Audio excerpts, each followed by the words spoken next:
Hello दोस्तों, मैं आपका दोस्त मनोज कुमार तिवारी। अभी अभी आप लोगों का 8 अप्रैल शिफ्ट 2 का जेई मेंस का पेपर समाप्त हुआ। तो जो भी स्टूडेंट से मेरे को पेपर के बारे में पता चला है, उसके बेसिस पे हम यहाँ पे पेपर का एनालिसिस करेंगे। उसके बाद बताएंगे कि क्या मार्क्स होना चाहिए हर कैटेगरी का कि वो आसानी से कट ऑफ को क्लियर कर पाए, और लास्ट में बताएंगे कि 90 परसेंटाइल और 99 परसेंटाइल के लिए क्या मार्क्स चाहिए इस शिफ्ट में। तो सबसे पहले अगर हम पेपर की बात करें तो मैथ्स का पेपर टफ था, उसके बाद था आपका फिजिक्स का पेपर, उसके बाद था केमिस्ट्री का पेपर।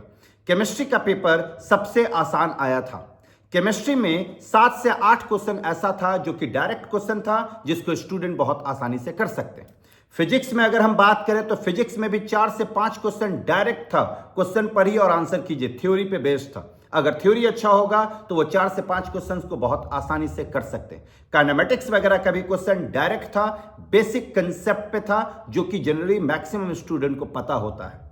तो मैथ्स, फिजिक्स और केमिस्ट्री का पेपर आसान था। मैथ्स का पेपर लेंदी था, इंटीग्रल कैलकुलस वगैरह का जो क्वेश्चन था वो थोड़ा टाइम ले रहा था। डिफरेंशियल कैलकुलस का भी क्वेश्चन थोड़ा टाइम ले रहा था।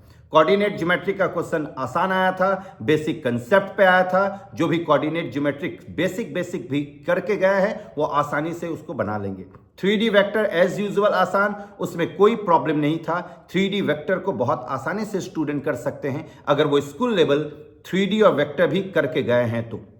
अब यहां पे मतलब कि मैथ्स का पेपर सबसे टफ लेंदी की वजह से, उसके बाद आपका फिजिक्स मॉडरेट था और केमिस्ट्री सबसे आसान था। हालांकि फिजिक्स भी आसान था, लेकिन फिजिक्स और केमिस्ट्री में अगर चूज किया जाए सबसे आसान कौन था तो सबसे आसान था केमिस्ट्री। अब हम बात करते हैं कि यहां पे क्या कट ऑफ होना चाहिए, मतलब क्या मार्क्स चाहिए हर कैटेगरी को कि वो आसानी से कट ऑफ को क्लियर कर पाए। तो सबसे पहले अगर हम बात करते हैं जनरल वालों की, मतलब CML common merit list. Common merit list में आने के लिए आपको मार्क्स चाहिए 90 से 95। अगर आपका मार्क्स 95 आ जाता है तो आप 100% आप क्वालिफाई कर जाएंगे। आप जेई मेंस क्वालिफाई करने के लिए जनरल वालों को मतलब 95 सेफ मार्क्स है। अगर हम EWS की बात करें तो EWS वालों को चाहिए 72 से 78, मतलब अगर 78 मार्क्स आ जाता है तो उनका सेफ मार्क्स है। 78 मार्क्स में वो 100% जेई मेंस क्वालिफाई कर जाएंगे, एडवांस एग्जामिनेशन देने के लिए वो एलिजिबल हो जाएंगे EWS। अगर हम ओबीसी वालों की बात करें तो ओबीसी वालों को चाहिए 78 से 84, मतलब 84 उनका सेफ मार्क्स जोन है।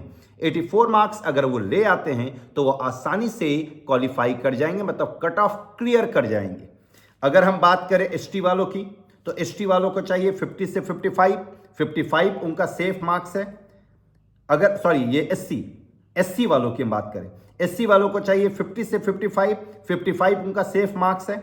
अगर हम बात करें एसटी वालों को चाहिए 38 से 42, अगर 42 मार्क्स वो ले आते हैं तो वो आसानी से कट ऑफ क्लियर कर पाएंगे, एकदम आसानी से। 42 मार्क्स उनको चाहिए, हालांकि रेंज है 38 से 42। 38 में भी एससी वाले मतलब एसटी वाले क्वालिफाई कर जाएंगे। अब यहां पे हम बात करते हैं कि सर 90 परसेंटाइल के लिए क्या मार्क्स चाहिए।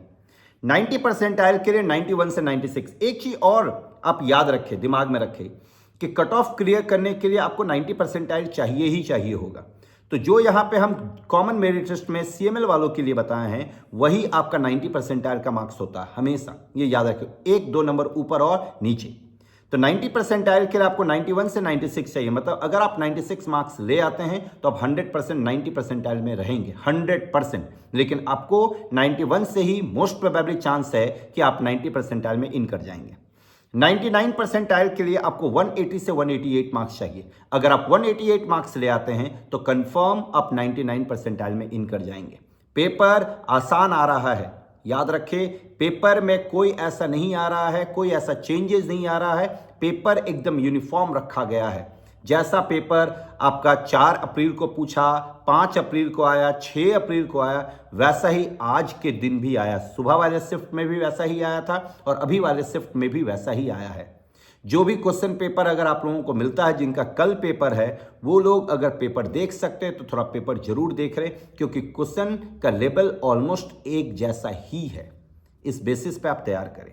और कैसा गया आप लोगों का एग्जाम, कितना परसेंटाइल आप लोगों का आने का चांसेस है, मतलब कितना मार्क्स आने का चांसेस है, कमेंट बॉक्स पे कमेंट करके आप लोग जरूर बताएं। Thank you very much, all the best.